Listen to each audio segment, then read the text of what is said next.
Option होता है। हम जब बच्चा रिसीव करते हैं ना तो एफ गार्ड स्कोर चेक करते हैं, तो उसके लिए आपको टाइम यहाँ से वहाँ देखना, क्योंकि हमें वॉच लर्निंग होती है ना प्रैक्टिस में, तो आपने जैसे स्टार्ट प्रेस कर देना, ठीक है।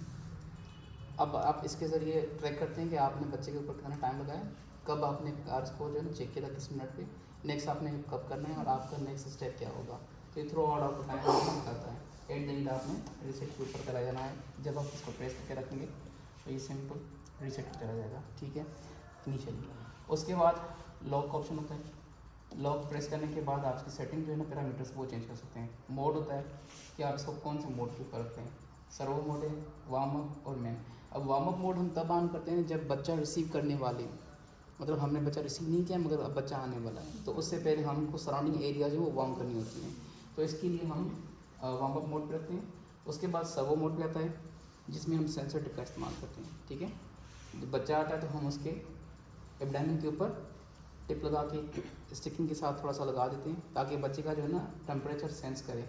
इसमें ये होता है कि ये जो हमारा वार्मर है वो बच्चे के टेम्परेचर के हिसाब से हीट रिलीज़ करता है और बच्चे के टेम्परेचर को मेंटेन करने के लिए अपने हिसाब से वो फिर मेंटेन करता है। एब्डामिन पे आप नेवल्स थोड़ा ऊपर के लगा, वैसे स्किन पे कहीं भी टच कर सकते हैं, उस पर हार्ड एंड फास्ट रूल नहीं, सिर्फ पाम पे और सोल पे टच नहीं। पेरिफेरीज पे आपने नहीं जाना क्योंकि वो कोल्ड होता है। सेंट्रल बॉडी बेस्ड ऑप्शन, तो वो आपको एक्यूरेट में टेम्परेचर पता है, क्योंकि एक्सट्रीमिटीज़ वैसे ही बच्चे कोल्ड होती हैं 5 मिनट तक वैसे ही, ठीक है। और उसके बाद जो है मोड में जो है अब सेंसर मोड पे आपने रखना है तो सर्वे पे आएगा। उसके बाद मैन जो होता है वो मैनुअल मोड होता है, उसमें आपको टेम्परेचर सेट करना होता है। उसमें बेबी के जो है बेबी का जो ना टेम्परेचर कभी हाइपोथर्मिया में चला जाता है, कभी हाइपर में, क्योंकि फिर वो ऑटो नहीं करता, और अगर आप नहीं कर पाते इन चीज़ों को मेंटेन तो फिर बेबी या तो हाइपो में चला जाएगा या तो फिर हाइपोथर्मिया में चला जाएगा, ठीक है। बेस्ट ऑप्शन यही होता है इनिशियली कि आप उसको सर्वो मोड पे रखें, सेंसर के ऊपर छोड़ दें और बाकी आप मैनेजमेंट पे लग जाएं, क्योंकि उस टाइम फिर आपको ना इस चीज़ के ऊपर ध्यान नहीं देता, ठीक है। अब ये इसका छोटा सा ओवरव्यू था जो आप रेडिएंट वार्मर यूज़ करते हैं। इसके बाद यहाँ पे इसकी लाइटनिंग होती है, ठीक है, ये बेबी के ऊपर लाइट है, एग्जामिनेशन लाइट होती है ये। और इसके अलावा दो ये अलग से होती हैं लाइट्स इसके, वैसे ब्लू लाइट होती है फोटोथर्मिया जो है ना फोटोथेरेपी के लिए, मगर ये अमूमन हम यूज़ नहीं करते क्योंकि जब बच्चा रिसीव करते हैं उस टाइम जो है ना जेंडर से डेवलप होती ही नहीं है, वो 2 दिन के बाद या फिर आपको 1 दिन के बाद ही कुछ ना कुछ फिजिकल अपीयरेंस मिलती है, ठीक है। तो अब ये थोड़ा सा ओवरव्यू था इस चीज़ का, और उसके बाद इसमें कोई बिल्ट इन बैटरी नहीं होता। अच्छा, पोजीशन करने के लिए इसमें हैंडल लगा हुआ है, आप उससे हेड साइड रेस करनी है, अगर आपका टिल्ट किस साइड से करना चाहते हैं तो उसमें ये होता है फुट प्रेस, अगर इस तरह से करेंगे तो इस तरह बेबी का हेड रहेगा।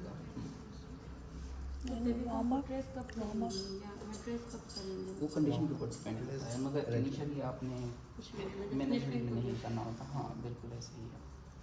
मतलब 2 मूड, एक हम स्किन टू स्किन सेंसर, दूसरा हम मैनुअल पे। मैनुअल पे जब भी बेबी, जैसे प्रेजेंटेशन में था कि एंटीनेटल केयर के हिसाब से हम प्लान करेंगे करना क्या है, और हमारे जो इंस्ट्रूमेंट होंगे वो ऑलरेडी सब पेशेंट के लिए रेडी होंगे, तो इसको हम मैनुअल मूड पे रखेंगे। मैनुअल मूड पे क्या होगा, पूरी सराउंडिंग जो होगी वो वार्म हो जाएगी, और इस पर बेडशीट रखेंगे वो भी वार्म हो जाएगी। जैसे हम ड्राई करेंगे तो बच्चे को वहाँ से ही गर्माइश मिलना, वार्म होना शुरू हो जाएगा।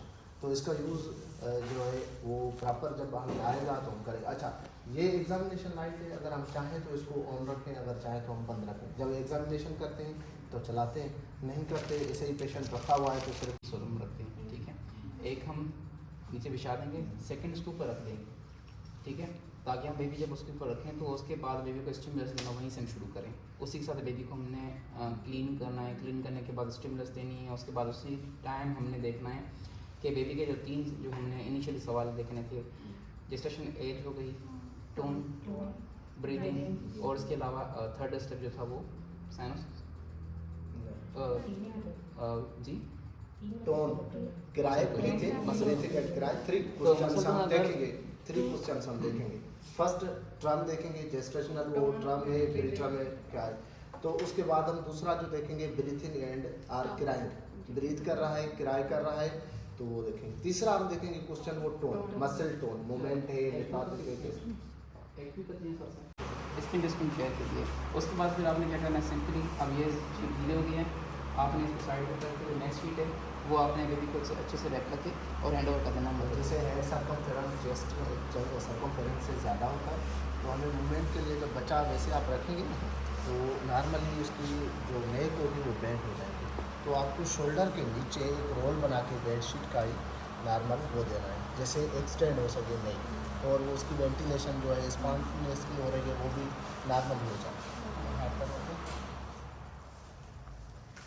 अच्छा, हाइपर एक्सटेंशन जो होती है बेसिकली उसको प्रिवेंट करने के लिए सिंपल आपने इस तरह की पोजीशन बनानी है। जब जो नोज़ की जो पीक है ना वही टॉप पे होनी चाहिए, बहुत पीछे भी ना हो और बहुत आगे भी ना हो। जब ये पीक टॉप पे आ जाएगी ना इसका मतलब है कि बेबी न्यूट्रल पोजीशन पे इस टाइम, ठीक है। और उसके बाद जो सेकंड सिनेरियो था, ये तो फर्स्ट सिनेरियो की हमने बात की कि एक नॉर्मल बेबी के जो सिनेरियो। अब सेकंड जो सिनेरियो था उसमें क्या था कि जिस तरह से अगर बेबी मसल टून किराया वगैरह इसमें प्रेजेंट नहीं है और बेबी जो है ना साइनस फील हो रहा है, तो उसमें आपने क्या करना है, उसमें सिंपल यही है, आपने बेबी को रिपोजिशन वो चीज़ आपने करनी है। सक्शनिंग की लीड है वो आपने करनी है। स्टमलाए तो फिर पाँव से और बैक रब जो है दोनों, इससे स्टमलाए से अगर बेबी को एक्टिव हो जाता है तो फिर उसके रिससिटेशन की ज़रूरत नहीं है। अगर नहीं होता एक्टिव तो फिर हम उसका हार्ट रेट देखेंगे, पल्स ऑक्सीमेट्री करेंगे कि सेचुरेशन जैसे 1 मिनट में हमने देखा कि 65 से आएगी और आफ्टर 5 मिनट 85 आना चाहिए, और आफ्टर 10 मिनट जब हम करेंगे तो फिर हमारी 95 प्लस आना चाहिए, तो मीन्स करेक्ट है। अगर नहीं आती, हार्ट रेट ठीक है और जो है बेबी क्राई नहीं कर रहा, साइनोस हो रहा है और टोन भी जो है वो पुअर है, तो फिर हम जस्ट उसको एम्बू बेगिंग करेंगे। अगर हार्ट रेट जो है 60 बिलो है और रेस्पायरेशन भी नहीं है, लेबर्ड ब्रीथिंग है या ब्रीथिंग जो है गैस्प कर रहा है, अगोनल है, तो हम उससे क्या करेंगे, एम्बू भी करेंगे और मगर हमारा पोजीशन हाँ बच्चे का सर अपनी तरफ करना इजी करने के लिए और या उठाना ठीक तरीके से इस तरह से, ठीक है। अब आपने जस्ट जो है ना इसको बेकिंग करनी है। First breath 2 3 breath 2 3 breath 2 3 breath, ठीक है। 5 हमने कर ली, फिर दोबारा से 6 करनी है।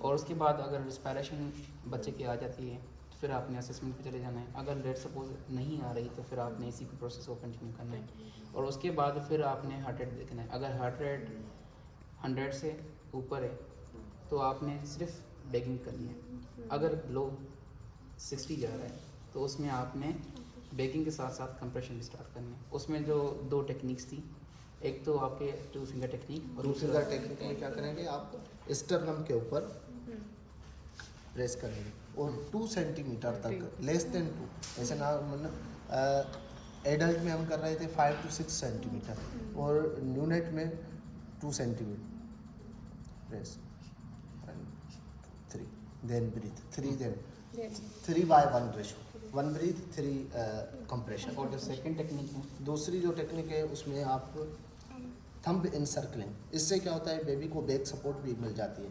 आप थंब रखें 1 2 3 ब्रीथ, 1 2 3 ब्रीथ, ऐसे सिंपल आपने यही प्रोसेस करना है। Breath 2 3 2 yes breath 2 3 breath 2 3 breathe.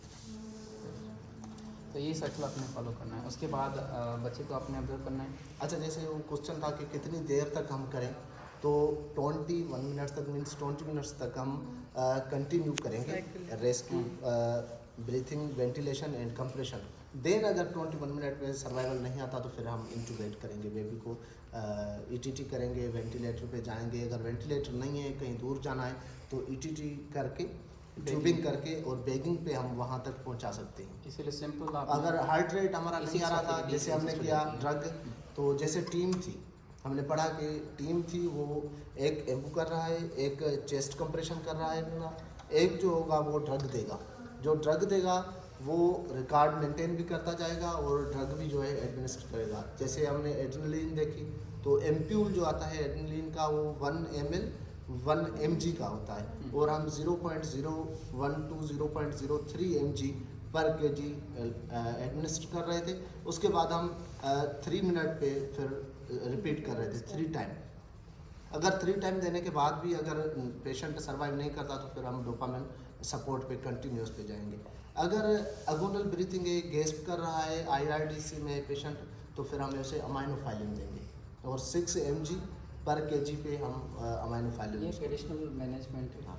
अगर ब्रीथ जो है हार्ट रेट है और ब्रीथ नहीं है, लेपर्ड ब्रीथिंग है, गैस पे है, तो फिर हम हार्ट रेट तो ठीक है, एड्रेनालिन नहीं देंगे, फिर हम अमाइनोफाइलिन देंगे। Hands on